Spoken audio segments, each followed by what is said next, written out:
Hey everyone, Elijah here from Retro Pocket, and welcome to another ROMHACKS video. If you're into retro games and love seeing old classics get a fresh twist, this video is for you.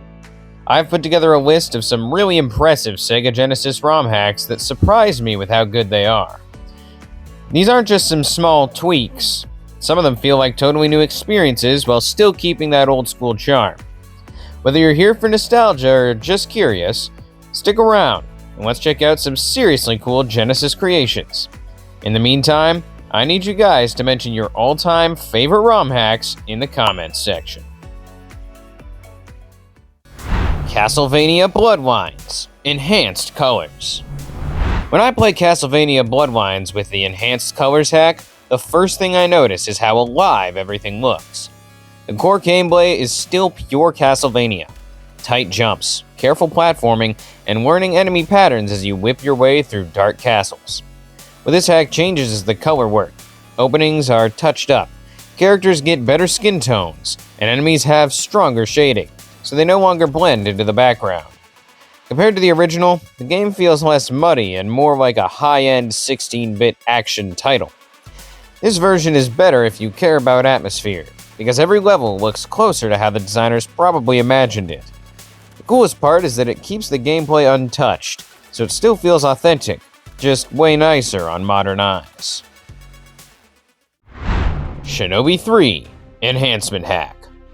Shinobi 3 was already one of the smoothest action games on Genesis, but this enhancement hack makes it feel even more responsive.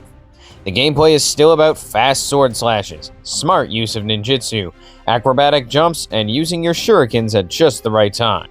The hack adds proper 6-button controller support, so that you can block, jump, attack, throw shurikens, and use magic on separate buttons instead of fighting the layout.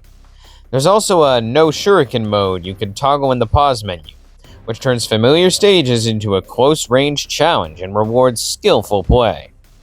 From what players say in reviews and forums, this is basically seen as the definitive way to play Shinobi 3 now, because it removes small annoyances like region lock and control quirks without breaking what already worked. Street Fighter II Bloody Edition. Street Fighter II Bloody Edition is for those nights when you want your fighting games to feel wild instead of serious. At its core, it's still the Genesis Street Fighter II Special Champion Edition. Same characters, special moves, and one-on-one matches where reading your opponent matters. The big difference is in how hits look and feel. Impact animations are changed to show blood-style effects, which gives every punch and kick a nastier bite. That instantly makes it stand out from the original port, which was tamer and felt closer to the arcade but less extreme. The off thing here is that it isn't a careful rebalancing. It's more of a fun, edgy twist, so competitive players might not treat it as a serious version. But if you just want a crazy, eye-catching Street Fighter II hack for parties, it absolutely does its job. TMNT of Rage Final Shell Shock. There's something strangely satisfying about seeing the Streets of Rage 2 engine turned into a full-on Ninja Turtles brawler. In TMNT of Rage Final Shell Shock, you're basically playing SOR 2, but with the TMNT universe layered on top. Turtles as playable characters, Foot Clan-style enemies, and bosses that feel way more Saturday morning cartoon than grimy streets. The gameplay is still side-scrolling beat-em-up goodness. Walk right, punch everything, chain combos, and use special moves to clear the screen when things get crazy. What makes this hack stand out from the original Streets of Rage 2 is just how complete it feels. It's not a half-done sprite swap, it feels like a fan-made crossover game. The fun part for viewers is the novelty factor. Seeing a classic Genesis engine used to deliver a new TMNT game you never got as a kid is an instant hook. Golden Axe Plus. Instead of just replaying Golden Axe the same old way, Golden Axe Plus makes it feel like your cartridge suddenly got a huge update. The basic gameplay is still classic. Ride beasts, swing your weapon in tight arcs, manage enemy groups, and carefully use your magic. But now there are extra options, improved enemy variety, and tweaks that make the game feel less stiff and more replayable.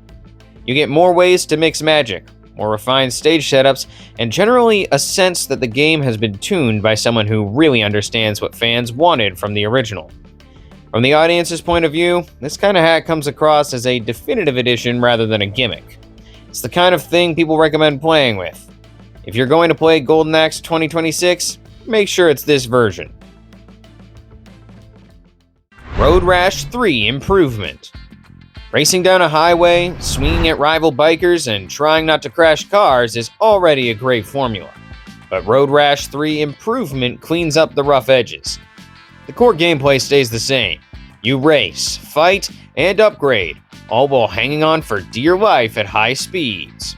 What this hack does is smooth out some of the weirdness and difficulty in handling, making the bikes feel more responsive and the overall experience less cheap and frustrating. It's the kind of change you really feel when you replay tracks that used to annoy you and realize you're having more fun instead of fighting the controls. The one off thing some players might notice is that it doesn't look radically different, so the improvements are mostly under the hood.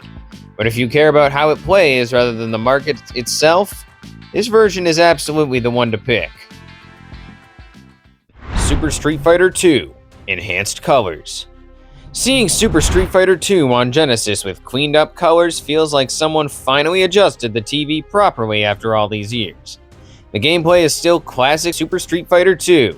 Bigger roster, familiar combos, character-specific game plans, and tense best-of-3 rounds.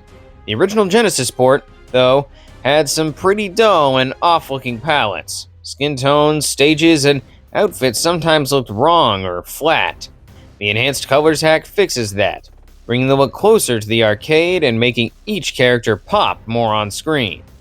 This version is better because it respects the original mechanics while fixing one of the biggest complaints people had about the port: how it looked.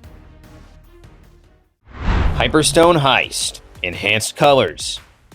What really hits with Hyperstone Heist Enhanced Colors is how much the atmosphere shifts when the palette work is cleaned up. The gameplay is still that tight TMNT brawler feel. Short but punchy levels, fast combat, and simple but satisfying moves where you tear through waves of enemies. The hack focuses on making backgrounds, character sprites, and effects look more vibrant and closer to what you'd expect from a show-accurate Turtles game. So instead of slightly faded scenes, you get stronger greens, more defined shadows, and better separation between characters and the stage.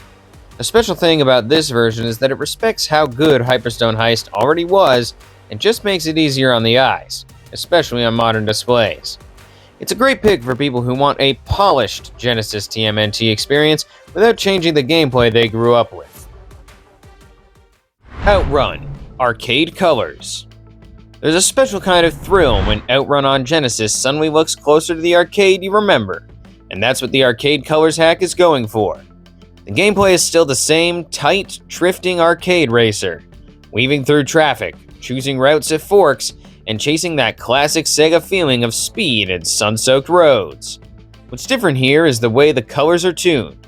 Sky, road, car, and scenery all look richer and less washed out, so the game feels more like the bright, candy-colored original. This version is better than the stock port if visuals matter to you, because it doesn't mess with the driving at all. It just makes every run nicer to look at. It's the kind of subtle upgrade where, once you get used to it, going back to the original colors feels like someone dimmed the lights. Truxton Color Fix. If you love old school shooters, Truxton is already a rush, but the color fix hacks makes it easier on the eyes during those intense bullet storms. The gameplay doesn't change. You're still dodging tight patterns, grabbing power-ups, and blasting waves of enemies in that classic vertical shooter style. What this hack mainly does is adjust the palette so backgrounds and bullets separate more clearly, and some of the harsher or odd color choices are toned down. That might sound minor, but it's in a fast shmup. Clearer visuals actually help you play better and react faster. This version feels better because it respects how tough Truxton is while quietly making it more readable. From a viewer's perspective, it's one of those quality of life upgrades that turns a cool but dated looking shooter into something that still feels sharp today. Mortal Kombat Arcade Edition Enhanced. Few things hit harder than seeing a Genesis Mortal Kombat try to get closer to the arcade vibe, and that's the promise of Arcade Edition Enhanced. The core is still Mortal Kombat. Tight, forward-heavy movement, special moves with strict inputs, and brutal finishers that reward timing and memory. This hack's goal is to tune the experience to feel more like the arcade version. Better pacing, improved presentation, and adjustments that make hits and fatalities land with more impact compared to the stock Genesis port. It feels better because it closes that gap between home version and arcade memory without throwing out what makes the Genesis version unique. From the people's point of view, a name like Arcade Edition Enhanced instantly says, this is the one to try if you always wanted a more authentic Mortal Kombat on Sega. Street Fighter II PCM Driver Fix. Anyone who grew up with the Genesis version of Street Fighter knows the sound wasn't exactly its strong point. That's where the PCM Driver Fix comes in. The gameplay is still untouched. You're still doing quarter circle fireballs, anti-airs, and footsies exactly like you remember. The big change is under the hood. The audio driver is improved so samples play back cleaner and more consistently, which makes voices, hits, and effects sound less crunchy and off. This version is better than the original port if you're sensitive to sound, because fights feel more satisfying when the audio doesn't distract you. The odd thing is that visually, you won't notice anything at all, so some players might underestimate it when they actually listen. But for people who care about presentation, this fix quietly turns an okay version into something much easier to recommend. River City Girls of Rage. Seeing River City characters dropped into the Streets of Rage style is one of those crossover ideas that just feels right once you play it. River City Girls of Rage basically turns a Streets of Rage engine into a new beat-em-up starring Kyoko, Misako, and friends, with their own animations and personality layered over the classic side-scrolling formula. The gameplay loop is still walk right and wreck everyone, but the moves, pacing, and attitude lean more into what modern brawler energy. What makes this hack special is how complete it feels. It doesn't come across as a lazy reskin, but as a fan-made, new game that should sit next to River City Girls on a shelf. This kind of hack is impressive because it blends nostalgia with something fresh. You're not just replaying SOR, you're playing a wild what-if crossover that never officially existed. Rock and Roll Racing V16. This one feels like someone took Rock and Roll Racing on Genesis and sat with it for years, and kept polishing it until it finally clicked. The core gameplay is still that isometric combat racing, sliding around corners, firing weapons, and trying to wreck rivals while staying on the track. What V16 does is refine things, tuning balance, tightening the overall feel, and improving how the game flows from race to race. It's not a tiny tweak, it's more like a fan-made final cut of the Genesis version. That's why a lot of people see this hack as the go-to way to play today. It fits perfectly because you can honestly say, if you ever wanted Rock and Roll Racing to feel properly finished on Sega, this is the version that finally delivers. Sonic 2 XL. Sonic 2 XL is the kind of hack that sounds like a joke, until you realize how clever the gameplay actually is. Instead of just blasting through stages, you're constantly managing how many rings Sonic eats.